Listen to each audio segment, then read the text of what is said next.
கோவையில இந்துஸ்தான் கல்லூரியில படிக்கக்கூடிய மாணவரை 20 பேர் கொண்ட கும்பல் வந்து அடித்தே கொலை செஞ்சிருக்கிறாங்க. இந்த நிகழ்வை பொறுத்த வரையுமே ஒவ்வொரு தரப்புல இருந்து ஒரு குற்றச்சாட்டை முன்னெடுத்து வைக்கிறாங்க. இப்ப கல்லூரி என்ன சொல்றாருன்னா, பாதிக்கப்பட்ட மாணவர் தான் இதுக்கு காரணம்ன்ற மாதிரி அவங்க ஒரு விஷயத்த சொல்றாங்க. குடும்ப தரப்புல இருந்து என்ன சொல்றாங்கன்னா, இவங்க கல்லூரி தான் இதுக்கான காரணம்ன்ற மாதிரி பல காரணங்கள் இருக்கு. இல்ல இதுதான் உண்மை என்னன்றது நமக்கு கல்லூரி நிர்வாகம் பேசுற லட்சணத்துல இருந்து நமக்கு தெரியுது. அதுல அந்த சார் பேசும்போது அந்த மேம் வந்து ஒரு செய்கை ஒண்ணு பண்ணுவாங்க. அது எல்லாம் கவனிச்சிங்களா என்னன்னு தெரியல, யாரும் கவனிக்கலையே. அவங்க ஆரம்பிச்சதே ஒரு ஸ்பீச் மாதிரி தான் ஆரம்பிப்பாங்க. அந்த மேடம் வந்து பக்கத்துல இந்த கோட் போட்ட மேடம் வந்து இப்படி பண்ணுவாங்க. அது எதுக்கு அவங்க அந்த சிக்னல் கொடுத்தாங்க அப்படின்றது அது அவங்க கிட்டதான் கேட்கணும். ஒண்ணு அந்த அப்பாவும் அம்மாவும் கதறுன்னு கதறாங்க, அவ்வளோ அழுது. ஏன்னா அதெல்லாம் வந்து இப்போ என் பையனை நான் காலேஜ்க்கு அனுப்புறேன், படிக்க போறேன்னு போற பிள்ளைக்கு இப்படி ஒரு சம்பவம் நடந்துச்சுன்னா ஒரு தாயா அதை எப்படி அக்செப்ட் பண்ணிக்க முடியும் அப்படின்ற. அப்போ இந்த ஒரு கொலைக்கு காரணம் என்னன்னு பாத்தீங்கன்னா, இந்த சமுதாயமும் இந்த கல்லூரி நிர்வாகம் முழு பொறுப்பு எடுத்துக்கணும். ஒண்ணு, இந்த சொசைட்டி நம்ம இன்னைக்கு எங்க கொண்டு நிறுத்தி வச்சிருக்கோன்றது ஒண்ணு. இன்னைக்குள்ள யங்ஸ்டர்ஸ்க்கு எந்த அளவுக்கு எக்ஸ்ட்ரீமுக்கு போறதுக்கு ரெடியா இருக்காங்க அப்படின்றது நல்லாவே தெரியுது.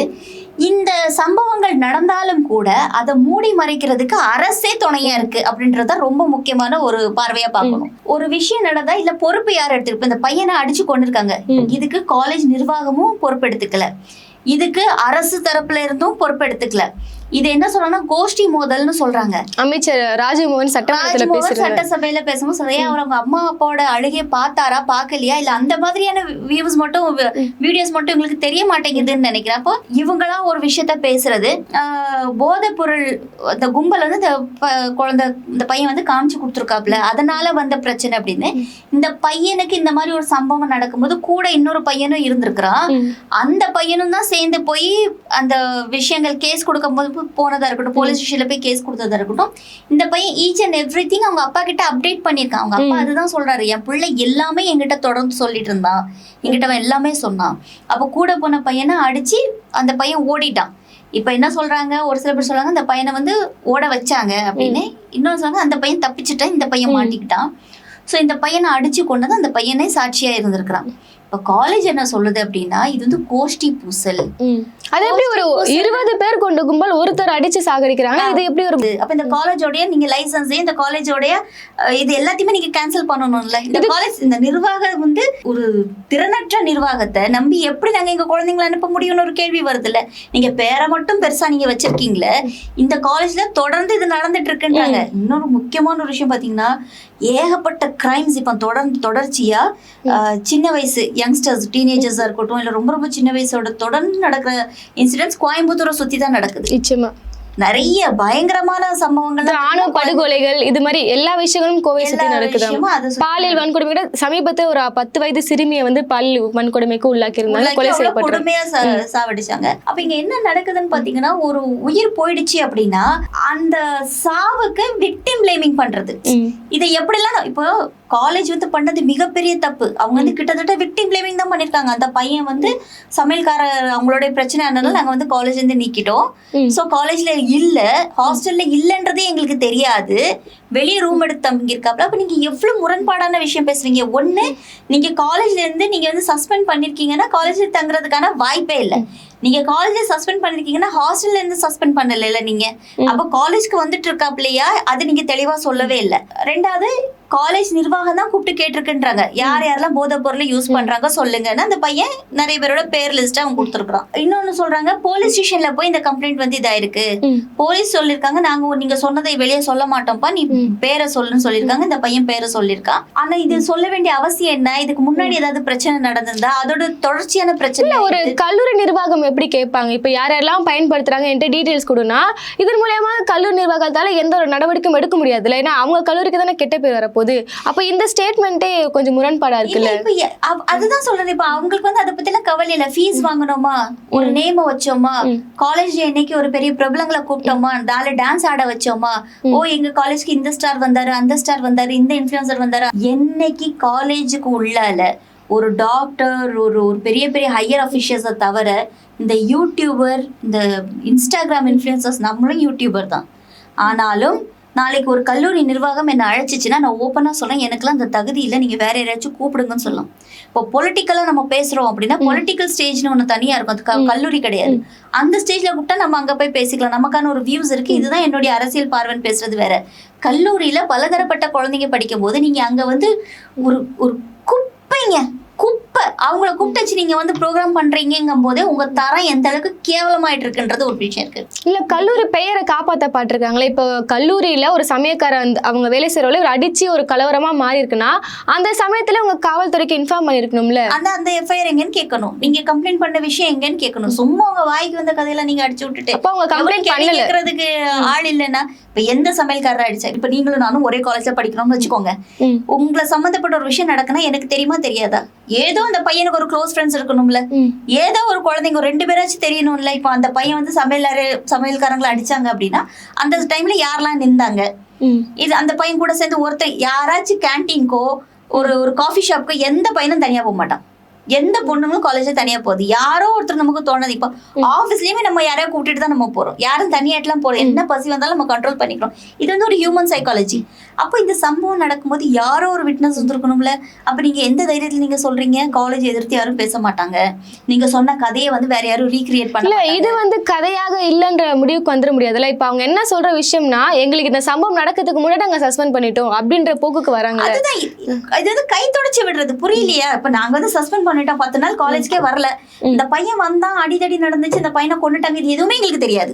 இல்ல உள்ள ஹாஸ்டல்ல வந்து சமயக்காரங்க எல்லாமே ஒரு ப்ரொட்டஸ்ட் நடத்தினாங்க, இப்படி எங்க மேல பாதுகாப்பே இல்லையே, இப்ப அவங்க எல்லாமே சமைக்க மாட்டேன்னு சொல்லிட்டாங்க, இப்ப ஹாஸ்டல்ல இருக்கக்கூடிய மாணவர்களுக்கு நாங்க எப்படி உணவுகளை வழங்குறது, அதன் காரணமாக தான் சஸ்பெண்ட் பண்ணுன்ற மாதிரி ஒரு குற்றச்சாட்டை முன்னெடுத்து வைக்கிறாங்க. அதுதான்மா, இப்ப அந்த ஹாஸ்டல்ல எத்தனை பேர் தங்கியிருப்பாங்க, அப்ப அங்க நம்ம வந்து கேட்டா தெரிஞ்சு போயிடும்ல, இது இப்படி ஒரு சம்பவம் நடந்துச்சா, உண்மைக்குமே நடந்ததா, அந்த பையன் அப்படி கை நீட்டினா எதனால கை நீட்டினா, ஒருவேளை தப்பா சொல்லல, ஒருவேளை அந்த பையனும் அந்த ஒரு விஷயத்துக்கு அவனும் பாதிக்கப்பட்டானா, அந்த மேபி நிறைய பேர் வந்து ஃப்ரெண்ட்ஸ் யூஸ் பண்ணும் போது இப்போ ஸ்மோக்கிங்கே இருக்கட்டும், அட்ரா மச்சான் ஒரு பஃப் அட்ரா ஒண்ணு இல்லை அப்படிம்பாங்க, இது அடிக்ஷன் மாதிரி ஆயிரும். சில பேருக்கு கண்ட்ரோல் இருக்கும், சில பேருக்கு கண்ட்ரோல் இருக்காது. அவங்க அப்பா அம்மா என்ன சொல்றாங்கன்னா இதுக்கு முழுக்க முழுக்க இந்த காலேஜ் நிர்வாகமும் இந்த ட்ரக்ஸ் கும்பலும் தான் இருக்கு அப்படின்றாங்க. அப்போ இந்த ட்ரக்ஸ் கும்பலுக்கு இந்த பையனுக்கு வந்த பிரச்சனைக்கான காரணம் என்ன? ஒருவேளை அவன் யூஸ் பண்ணிட்டு அதுல இருந்து வெளியே வந்தானா, ஒருவேளை அதனால ஏதாவது பிரச்சனையாச்சா? இப்போ திருட்டுத்தனம் பண்றவங்க எல்லாம் சேர்ந்து திருட்டுத்தனம் பண்ணிட்டு இருப்பாங்க. ஒரு கட்டத்துல ஒரு ஆள் மட்டும் திருந்திட்டான்னு சொன்னா உங்களுக்கு பிடிக்காது, நம்மளை பத்தி நாளைக்கு சொல்லி கொடுத்துருவாங்களோ, பிரச்சனை ஆயிருமோ அப்படின்னு. அப்போ இவங்க சொல்ற இந்த கதை அங்கங்க ஒரு கதை இருக்குல்ல, இந்த கதையை ஃபுல்லா நாட் எடுத்தா மட்டும்தான் என்ன விஷயம்ன்றது தெரிய வரும். ஒண்ணு, இப்ப நம்ம கேக்குறது ஒரே ஒரு விஷயம், அமுதனுடைய கொலைக்கான காரணம் யாரு பொறுப்பெடுத்துக்கிறா? நிச்சயமா கொலை பண்ணிட்டீங்க, நடக்கவே கூடாத ஒரு சம்பவம் நீங்க நடத்திட்டீங்க, இதுக்கு ரெஸ்பான்சிபிலிட்டி யாரு? இது வரைக்கும் இந்த அரசோ இந்த கல்லூரி நிர்வாகமோ எவனுமே நீங்க ரெஸ்பான்சிபிள் எடுக்கலன்னா அப்ப அந்த குழந்தை என்ன அனாமதா செத்து போச்சா? இது கல்லூரியில நடந்த ஒரு மோசமான விஷயம் என்பதால் உயர்கல்வித்துறை அமைச்சர் பதில் சொல்லியிருக்கணும்ல. இதுக்கு பள்ளி கல்வித்துறை அமைச்சர் ராஜ்மோகன் பதில் சொல்றாரு. இது எப்படி பாக்குறது? உயர்கல்வித்துறை அமைச்சருக்கு எந்த ஒரு பொறுப்புமே இல்லையா இந்த விஷயத்துல? அவர் எங்க டான்ஸ் ஆடிட்டு இருப்பாரு, வாடி வாடி வாடி கைப்படாத சீடின்னு சொல்லிட்டு. இப்ப அமைச்சரவையில பாத்தீங்கன்னா ஒருத்தர் கேள்வி கேட்ட ஒருத்தர் பதில் சொல்றது வந்து இங்க வந்து சாதாரணமாயிடுச்சு. மொத்தத்துல யாருக்குமே எந்த பொறுப்புமே இல்லை, ஏதோ பதில் சொல்லணும் அவ்வளவுதான். உங்களுக்கு தேவை பதில், அந்த பதில் சரியா தப்பா ஏத்துக்கும்படியா இருக்கா ஏத்துக்க முடியாது, அதெல்லாம் உங்க பிரச்சனை, எங்க பிரச்சனை இல்லை. எங்களுக்கு என்ன பதில் சொல்லணுமோ அதை நாங்க சொல்லிட்டு போயிட்டே இருப்போம் அப்படின்ற மாதிரி ஒரு அரசு நடந்துட்டு இருக்கு. இதேதான் கல்லூரி நிர்வாகமும் பண்ணிட்டு இருக்கு. அவங்க மொழியில தெரியுது திருட்டு மொழி, அவங்க வந்து பயந்துட்டு இருக்காங்க அப்படின்னு. ஏன்னா ஒரு விஷயம் வந்து ஓவர் நைட்ல எதுவும் நடக்காது, இந்த பிரச்சனைகள் தொடர்ந்து இருந்துட்டு இருக்கு. 2018லயும் ஒரு கொலை நடந்திருக்குன்றாங்க, அந்த கல்லூரி சம்பந்தப்பட்ட ஒரு பையனை போட்டிருக்காங்க. 2018-19 பேசிட்டு இருக்கும்போது அந்த ஒரு பையனோட ஃப்ரெண்டு இந்துஸ்தான் கல்லூரி தான் ரொம்ப ரொம்ப வர்ஸ்ட். லைக் என்ன சொல்றாங்கன்னா அங்க எல்லா பழக்கங்களும் இருக்கு. இன்னைக்கு பசங்களை நீங்க கண்ட்ரோல் பண்ண முடியாது, தவறான வழிக்கு போற பசங்களை பேரண்ட்ஸாலே கண்ட்ரோல் பண்ண முடியலன்னா ஒரு காலேஜ்ல இருக்கக்கூடிய டீச்சர்ஸால ஈஸியா இது பண்ண முடியும். அவங்களுக்கு என்ன வருவாங்க, பாடம் நடத்துவாங்க, போங்க, நமக்கு எதுக்குப்பா வம்பு அப்படின்ட்டு. இப்போ நம்ம ஒரு வீடியோ பார்க்கலையே, அந்த 2 ஸ்கூல் பசங்க அடிதடி பண்ணது, டீச்சர் வந்து சொல்றாங்க. அப்போ அதுல ஒருத்தர் அந்த வீடியோ பார்க்கும்போது கீழே ஒருத்தர் கமெண்ட் பண்ணியிருந்தாரு, இதெல்லாம் அந்த காலத்திலேயே நடக்கும், பசங்களாம் அடிப்பாங்க. ஆமாங்க, அந்த காலத்திலேயே பிள்ளைங்க எல்லாம் அடிதடி போடுவாங்க. ஆனா ஒரு டீச்சர் வந்தா பயந்து ஓடும். கண்டிப்பா டீச்சருக்குன்னு ஒரு மரியாதை இருக்கும். டீச்சர் அங்கிருந்து கமெண்டே அப்படின்னு ஒரு குரல் கொடுத்தா அடுத்த செகண்ட் அந்த கிரவுண்டே கிளியரா இருக்கும். இது வந்து டீச்சர் மேல இருந்த மரியாதை. இப்போ என்ன அந்த வீடியோல டீச்சர் வந்ததுக்கு அப்புறம் டீச்சரை மீறி அந்த பையன் வந்து ஜம்ப் பண்ணி உதைக்கிறான். சினிமால வர்ற மாதிரி அந்த ஒரு மூமெண்ட் லெக் ஷாட் கொடுக்குறான். அப்போ இந்த வெஞ்சன்ஸ் இருக்குல்ல, இந்த ஒரு ஒரு ஒரு பயம் இல்லாத ஒரு குற்றங்கள் வந்து செஞ்சாலும் ஒரு பயம் இல்லை. இல்ல இப்ப இந்த சம்பவத்திலும் அதே விஷயம் தானே. இப்போ ஒரு பொது இடத்துல 20 பேர் கொண்ட கும்பல் அடிக்கிறாங்க கிரவுண்ட்ல வச்சுன்னா, காவல்துறையினர் அந்த இடத்துக்கு போவே இல்லையா? காவல்துறைக்கு இந்த செய்தியே வரலையா? அப்ப நம்ம ஒரு இப்போ இந்த சம்பவம் மட்டும் அரெஸ்ட் பண்ணிருக்காங்கல்ல.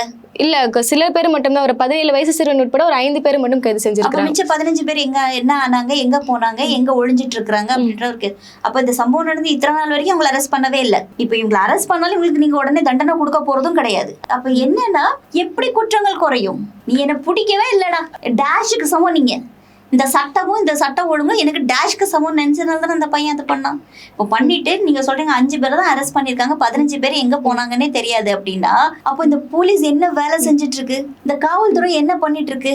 இதுல நீங்க சிங்கப்பெண் படையெல்லாம் வேற போட்டீங்க. நீங்க சரி சிங்கப்பெண் படை விடுங்க, இது வந்து கல்லூரிக்குள்ள நடந்தது. அப்ப இந்த காவல்துறை என்ன பண்ணிட்டு இருக்காங்க? மிச்சவங்களை ஏன் அரெஸ்ட் பண்ணல? எதனால அரெஸ்ட்? அப்ப என்ன தடுத்துச்சு உங்களுக்கு? ஒரு அந்த பசங்க வந்து பெரிய பேக்ரவுண்ட் உள்ள பசங்களா, இல்ல பெரிய அரசியல் குடும்பத்தை சார்ந்த பசங்களா, இல்ல பெரிய பிசினஸ் மேனோட பசங்களா? இப்போ என்ன சொல்லப்படுதுன்னா, அந்த ஏரியாவில் நிறைய கல்லூரிகள்ல இந்த மாதிரி ரேகிங் மூலமா ஒரு பையன் ஏதோ உயிருக்கு ஆபத்தோ இல்ல பெரிய பிரச்சனை வந்தாலும் கூட நீங்க கேஸே போட்டாலும் ஒரு நாள் கூட அந்த அக்யூஸ்ட் வந்து ஜெயில இருக்க மாட்டாங்க. முக்கியமா கோவை பகுதியில சொல்றீங்களா? முக்கியமா கோவை பகுதியில. ஏன்னா எல்லாருமே பெரிய பெரிய பிசினஸ் மேனோடைய பசங்களா இருப்பாங்க, எல்லாமே பிக் ஷாட்ஸ், பணம், financially they are well sound. அப்ப அங்க என்னன்னா, நான் தான் ராஜா அப்படின்ற ஒரு மனநிலைமைக்கு வந்துட்டு இந்த பசங்க ஸ்டேஷனுக்குள்ளேயே இருக்கிறது கிடையாது. ஒரு நாள் கூட இவங்களை அரெஸ்ட் பண்ணி வைக்க முடியாது. ஏன்னா அவங்களுக்கு இன்ஃப்ளூயன்ஸ் இருக்கு, பணத்தை அடிச்சுட்டு வெளியே வந்துருவாங்க, அப்படிலாம் டாக்ஸ் இருக்கு. இது நம்ம சினிமால பாக்குறது இல்ல, சினிமால சும்மா இல்ல காமிக்கிறது, இருக்கிறது தான் சினிமால காட்டுறாங்க. அப்போ இன்னைக்கு வந்து ஒரு எஜுகேஷன் ஹப் வந்து கோயம்புத்தூர், எல்லா மாவட்டத்துல உள்ள பிள்ளைங்க மட்டும் இல்ல, மாநிலத்துல வெளி மாநிலத்துல உள்ள பிள்ளைங்களும் வந்து படிக்கிற அளவுக்கான ஒரு காலேஜ் ஃபெசிலிட்டி இருக்கு. என்ன காலேஜ் ஃபெசிலிட்டி நீங்க பாத்தீங்கன்னா ஸ்பேஷியஸா இருக்கும், அந்த லக்ஸரி இருக்கும், அந்த ஃபுட்ஸ் கேன்டீன்ஸ் எல்லாம் சூப்பரா இருக்கும். ஆனா படிப்போ பாதுகாப்போ மற்ற விஷயங்களோ வாழ்க்கை பெரிய ஒரு கேள்விக்குறியா இருக்கு. அப்போ இந்த பேரண்ட்ஸ் வந்து அழுறாங்க. அந்த பையனோட ஃபேஸ் காமிக்கல, பாடியை எடுத்துட்டு வர்றாங்க ஃபுல்லா ரேப் பண்ணி, பார்க்க அவ்வளவு பதட்டமா இருக்கு. 19 வயசு 20 வயசு வரைக்கும் ஒரு குழந்தைய பெத்து வளர்த்து இவ்வளவு செலவு பண்ணி இவ்வளவு பெரிய காலேஜ்ல நீங்க சும்மா இல்ல, நீங்க லட்சக்கணக்கில் ஃபீஸ் வாங்குறீங்க, இந்த நேம்காகவே நீங்க ஃபீஸை வாங்குறீங்க. ஆனா அந்த குழந்தைய அமுச்சு விட்டுட்டு நீங்க டெட் பாடியை நீங்க கையில கொடுக்குறீங்க. கேட்டா அது ஃபர்ஸ்ட் என்ன கூப்பிட்டுருக்காங்கன்னா, உங்க பையன் விஷம் குடிச்சிட்டான், விஷம் குடிச்சிருக்கான்னு சொல்லி கூப்பிட்டுருக்காங்க. அப்படிதான் கூப்பிட்டுருக்காங்க, விஷம் குடிச்சிட்டான், உங்க பையன் விஷம் குடிச்சிட்டான்.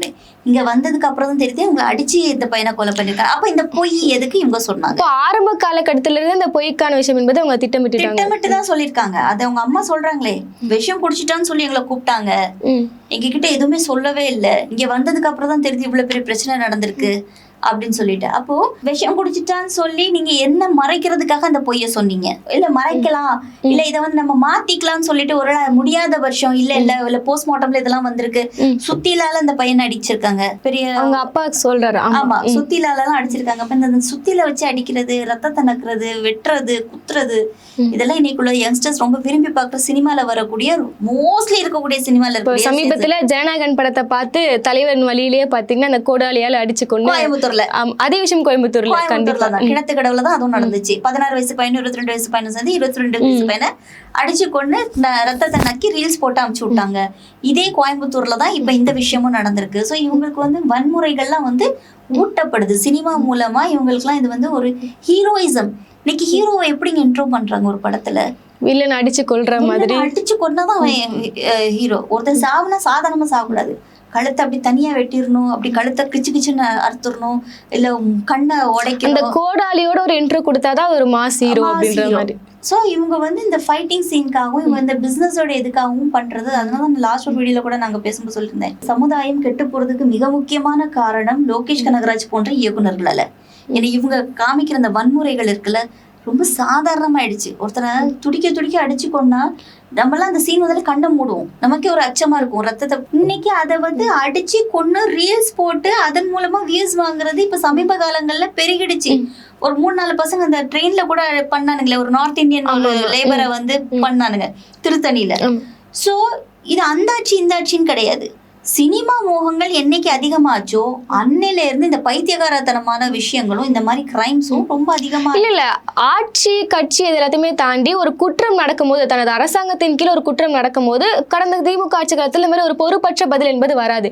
இப்ப இவ்வளவு விஷயம் வந்து விசாரணைக்கு உட்படுத்தணும்னு சொல்லி ஒரு எதிர்க்கட்சி தலைவர் சட்டமன்றத்துல ஒரு தனி கவன தீர்மானம் ஏற்றும் போது நாங்க அதை விசாரிக்கிறோம் அப்படின்னு சொல்லி தான் ஒரு அமைச்சர் சொல்லணும். ஆனா கோஷ்டி மோதல் விசாரணைக்கு முன்னாடியே நான் அதை முடிச்சிடறேன், டிக்ளேர் பண்ணிடுறேன், இது ஒரு கோஷ்டி மோதல்னு சொல்லி ஒரு அமைச்சர் பேசுறாருன்னா இதை கடந்த ஆட்சி காலத்துல இதை பார்க்க முடியலையே. ஏன்னா அவங்களுக்கு அரசியல் தெரியும். கடந்த ஆட்சி காலத்துல உள்ளவங்களுக்கு அரசியல் தெரியும். அவங்க வந்து மக்களுக்காக ஆரம்பிக்கப்பட்ட கட்சி தானே தவிர தலைவன் வாழ்றதுக்காக ஆரம்பிக்கப்பட்ட கட்சி இல்ல திமுக. தாவேகா வந்து தலைவனுக்காகவே ஆரம்பிக்கப்பட்ட கட்சி. இன்னைக்கு தலைவனே தாங்கி பிடிச்சிட்டு இருக்காங்க. இன்னைக்கு எங்க எந்த சம்பவம் நடந்தாலும் ஐயோ எங்க சிஎம் குறை சொல்லிட்டாங்க, ஐயோ எங்க சிஎம்க்கு வந்து எங்க பதவிக்கு வந்து ஆபத்துக்கு கட்சிக்கு கெட்ட பேர் வரதுக்காக தான் நீங்க சொல்றீங்கன்ற மாதிரி முட்டாள்தனமான ஒரு சைக்கோ மனநில இருக்கக்கூடிய ஒரு பைத்தியக்கார தற்கொலை ரசிகர் கூட்டத்தினால இன்னைக்கு என்ன கிரைம்ஸ் நடந்தாலும் அதை மூடி மறைக்கப்படும்னு கிரிமினலுக்கு தெரியும். நம்ம இன்னைக்கு என்ன தப்பு செஞ்சாலும் விஜய் அண்ணாவுக்கு பாதுகாக்கிறோன்ற பேர்ல நம்மள பாதுகாத்துருவாங்க அப்படின்றது ஒரு வெல் ட்ரெயின் கிரிமினலுக்கு அது நல்லாவே தெரியும். அப்போ இவங்க இந்த மாதிரி தான் பேசுவாங்க. இன்னும் ராஜ்மோகன் இன்னொன்னு சொல்லியிருக்காரு, திங்கக்கிழமை மணிக்கு நம்ம இதை பத்தி பேசுவோம், திங்கக்கிழமை வரைக்கும் டைம் கொடுங்க அப்படின்ட்டு இருக்காங்க. ஏன்னா ரொம்ப முக்கியமான விஷயம் கிடையாது இது திங்கக்கிழமை பேசுறாங்க. கண்டிப்பா இது என்ன பெரிய விஷயமா? செத்தது செத்தாச்சு, நீ என்ன பேசுறாங்களா, வர போறாங்களா, எதாவது பண்ண போறாங்களா? அது வரைக்கும் எவ்வளவு பெரிய விஷயங்கள் இருக்கு. நீ இடத்துல சுதந்திர தினம் வருது, நம்ம அதுக்கு கொடி ஏத்தணும், எங்கெங்க போய் குழந்தைங்களுக்கு எல்லாம் முட்டாயை கொடுத்து குழந்தைங்கள்ட்ட எல்லாம் தாவேக்கான்னு கத்த வச்சு எத்தனை ரீல்ஸ் நம்ம எடுக்க வேண்டியது இருக்கு, என்னைக்கு எல்லாம் அப்லோட் பண்ணலாம், என்னென்ன காஸ்டியூம்ஸ் நம்ம டிசைன் பண்ணி போட வேண்டியது இருக்கு. இந்த மாதிரி அமைச்சர்களுக்கும் மற்றவங்களுக்கும் நிறைய வேலைகள் இருக்கு, எம்எல்ஏக்களுக்கும். ஸோ இந்த வேலையை வந்து நம்ம தள்ளி வச்சுக்கலாம். திங்கக்கிழமை வரைக்கும் அவங்க பெற்றவங்க அழுதுட்டு போகட்டும், அந்த பையனோட ஃப்ரெண்ட்ஸ் அழுதுட்டு போகட்டும், அந்த பையனோட ஆத்மா எங்க அலையுமோ அலைஞ்சிட்டு போகட்டும், அதெல்லாம் பத்தி பிரச்சனை இல்லை. திங்கக்கிழமை வரைக்கும் வந்து டைம் இருந்தால் அதை பத்தி பேசுவோம் அப்படின்றது டைம் இருந்தாலும் மட்டும் இல்லாம மற்றதை அவர் சொல்லிட்டு போயிருக்கிறார், அவ்வளவுதான். இது இந்த அரசு இந்த பதில் சொல்றதுக்கும் இந்த நிர்வாகம் கல்லூரி நிர்வாகம் பேசுறதும் ரெண்டும் ஒரே மாதிரி இருக்கு. மொத்தத்துல தத்தி கூட்டத்துல நம்ம மாட்டிக்கிட்டு நிக்கிறோம், அவ்வளவுதான் தெரியுது. அதனால அவங்கவுங்க பாதுகாப்பு அவங்கவுங்க கையில தான் இருக்கு. பிள்ளைங்களுக்கு மறுபடியும் சொல்ற ஒரே ஒரு விஷயம் என்னன்னா, நீங்க வந்து ஒரு போதைப் பொருளுக்கு தெரிஞ்சோ தெரியாமலே அடிக்ட் ஆயிட்டீங்கன்னா தயவு செஞ்சு பேரண்ட்ஸ் கிட்ட போய் சொல்லி அதுக்கான டி அடிக்ஷன் சென்டர் இருக்கு, அந்த டி அடிக்ஷன் சென்டர்ல இது பண்ணிக்கலாம், ட்ரீட்மெண்ட்ஸ் எடுத்துக்கலாம். இல்ல கல்லூரியை வேண்டாங்க, படிப்பு போனா போட்டு 1 வருஷமோ 2 வருஷமோ அடுத்து வேற ஒரு நல்ல கல்லூரியா பார்த்து சேர்ந்து நீங்க வந்து உங்க படிப்பை நீங்க கண்டினியூ பண்ணிக்கலாம், கரஸ்ல நீங்க கண்டினியூ பண்ணிக்கலாம். நான் உயிர் போனா வராதே. இன்னைக்கு அந்த அம்மா அப்பா தான் குழந்தைய இழந்துட்டாங்க, அந்த அம்மா அழுறாங்க, என் பிள்ளைக்கு நடந்த மாதிரி யாருக்கும் நடக்கக்கூடாது அப்படின்றாங்க. அந்த அப்பா அழுறாரு, என் பிள்ளை என்கிட்ட எல்லாமே சொன்னான், என் பிள்ளை என்கிட்ட எல்லாமே சொன்னான்றாங்க. இப்போ இவங்க 2 பேரோட கண்ணீர் வந்து காலேஜ் நிர்வாகத்துக்கு எங்க கல்லூரிக்கு கெட்ட பேர் வாங்கி தர்றதுக்காக தான் இவங்க அழுறாங்க, எங்க கல்லூரிக்கு கெட்ட பேர் வாங்கி தர்றதுக்காக தான் இவங்க டிராமா பண்றாங்க, எங்க கல்லூரிக்கு கெட்ட பேர் வாங்கி தர்றதுக்காக அந்த பையன் டிராமா பண்ணி செத்து போயிட்டான் இப்படின்ற ஒரு கேடுகெட்ட மைண்ட்லயே இருக்கட்டும். ஆனா அந்த கல்லூரியில என்ன எத்தனை ஆயிரம் குழந்தைங்க படிக்கிறாங்க, ஒவ்வொரு குழந்தைங்களோட பேரண்ட்ஸ்க்கும் அந்த மனநல பாதிக்குமா பாதிக்காது? பயத்துலதான் இருப்பாங்க இதுக்கப்புறம் அந்த கல்லூரி. இந்த கல்லூரின்னு இல்ல, எந்த கல்லூரியிலுமே பிள்ளைங்களை காலேஜ்க்கு அனுப்புறவங்க ஹாஸ்டல்ல தங்கி படிக்க வைக்கிறவங்களுக்கு ஒரு பயம் இருந்துட்டே இருக்கும். ஐயோ என்னடா இப்படி ஆயிடுச்சு, பக்கத்து வீட்டுல ஒரு சம்பவம் நடந்தாலும் நமக்கு ஒரு பயம் இருக்குன்னா எல்லாருக்கும் அந்த ஸ்டேஜ்ல குழந்தைங்க இருக்கும் போது ஒரு பயம் இருக்கதான் செய்யும். அப்படி ஒரு பிரச்சனை இருக்கு அப்படின்னா தயவு செஞ்சு குழந்தைங்கள்லாம் அதுக்கான கவுன்சிலிங்ஸ் எடுங்க, அதுக்கான மெடிசன்ஸ் இருக்கு. தேவையில்லாத பிரச்சனையில போய் மாட்டிக்காதீங்க.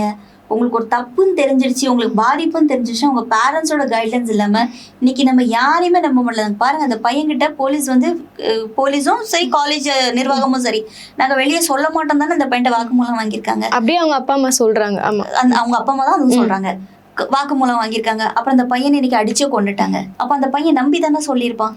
அப்ப அந்த விஷயம் வெளியே லீக் ஆனது யாரு? திருப்பி அந்த புறம்போக்கு பசங்க கிட்ட அந்த கேங் கிட்ட வந்து சொன்னது யாரு? அப்ப கல்லூரி நிர்வாகம் சொல்லிச்சா, இல்ல கல்லூரியில வேலை பார்த்த வேற ஏதாவது அந்த டீம்ல இருந்த ஆசிரியர்கள் சொன்னாங்களா, இல்ல காவல்துறை சொல்லிச்சா? இது எந்த விதத்திலயுமே கல்லூரிக்கோ இல்ல காவல்துறையோ வாய் திறந்து பேச போறது கிடையாது. எங்க லாக்அப்க்கு விசாரணைக்குன்னு கூட்டு போயிட்டு சாவடிச்சிடறானுங்க. எல்லாரையும் நான் சொல்லல, பட் இருக்காங்க சில மிருகங்கள், யூனிஃபார்ம் ஸ்கூல்ல மிருகங்கள் இருக்கதான் செய்யுது, கொண்டு போய் சாவடிச்சிடுறாங்க. கவர்மெண்ட் அதுக்கு 10 லட்சமும் ஒரு கவர்மெண்ட் வேலையும் மாசமான ஒரு செலவுக்கு காசும் கொடுக்கறதுக்கு கவர்மெண்ட் இருக்கு. நிவாரணம் மட்டும் போதுமா? இதுக்கான ஒரு நிரந்தர தீர்வு என்பதை கொடுக்க மாட்டாங்க அரசு. நிரந்தர தீர்வு நம்ம தான் கிரியேட் பண்ணணுமே தவிர, அதுதான் சொல்றேன். இப்ப ஒரு பிள்ளை பாதிக்கப்பட்டிருக்கான், உங்க பேரண்ட்ஸ்க்கு தெரியுது இந்த என் பையனுக்கு வந்து ஸ்மோக்கிங்கோ இல்ல என் பையனுக்கு ட்ரிங்கிங்கோ இல்ல என் பையனுக்கு வேற ஏதோ ஹேபிட்ஸ் இருக்குன்னா அடிக்காம திட்டாம மூடி மறைக்காம சில பேர் அந்த தவறும் பண்றாங்க. மூடி மறைப்பாங்க, ஐயோ என் பிள்ளை அப்படிலாம் இல்லைம்பாங்க. ஆனா அவங்க மனசாட்சிக்கு நல்லாவே தெரியும் நம்ம பிள்ளை தப்பு பண்றான் அப்படின்னு. சோ அப்படி ஒரு பிள்ளைங்க இருந்தாங்கன்னா அவங்களுக்கு ப்ராப்பரா உட்காந்து ஒரு ஃப்ரெண்ட்லியா பேசி கைட்லைன்ஸ் கொடுத்து அவங்களுக்கு மெடிகேஷன்ஸ் ப்ராப்பரா கொடுத்தீங்கன்னா அந்த குழந்தைங்க மாறிடும். இன்னும் ஒண்ணு, அந்த கல்லூரிக்கு போறதுனால ஒரு பிரச்சனை இருக்குன்னா தயவு செஞ்சு கொஞ்சம் கூட யோசிக்காம டிசியை வாங்கிருங்க. ஒரு வருஷம் படிப்பு போனாலும் கூட அடுத்த வருஷம் படிக்கிறதுக்கு உயிர் இருக்கணும். இன்னைக்கு வெஜிடபிள் மாதிரி நீங்க பாடியை வாங்கியிருக்கீங்க, அது எவ்வளவு வேதனை இருக்கும் அந்த தாய்க்கும் தகப்பனுக்கும். இன்னும் 50 வருஷம் ஆனாலும் அவங்க உயிரோடு இருக்கிறது வரைக்கும் அவங்களுக்கு ஒவ்வொரு நாளும் மரணம் தானே. அது எப்படி உங்களால ஏத்துக்க முடியும்? நமக்கு இது ஒரு இன்சிடென்ட், நமக்கு இது ஒரு கேஸ், இது நமக்கு ஒரு செய்தி, அவ்வளவுதான். ஆனா அவங்க பேரண்ட்ஸ்க்கு யோசிச்சு பாருங்க. ஸோ அதனால நம்ம பாதுகாப்பு அரசு கொடுக்க போறது இல்லை, காவல்துறை கொடுக்க போறது இல்லை, கல்லூரி நிர்வாகம் கொடுக்க போறது இல்லை. நம்மளுடைய பாதுகாப்பு, நம்ம குழந்தைங்களோட பாதுகாப்பு நம்ம கையில மட்டும்தான் இருக்கு. இதை நம்ம வேற யார்ட்டையும் பிளேம் பண்ண முடியாத அளவுக்கான ஒரு ஆட்சியாளர்களை நம்ம உட்கார வச்சிட்டோம். அதனால இப்படிதான் இருக்கும், அவ்வளவுதான். இந்த அரசு பொறுப்பேற்றுக்காது நம்மளால புரிஞ்சுக்க முடியுது. விசாரணையில உண்மையா என்ன நடந்துச்சு என்பதை இதுக்கப்புறம் தான் பார்க்கணும். உங்க நேரத்துக்கும் கருத்துக்கும் ரொம்ப நன்றி. நன்றி.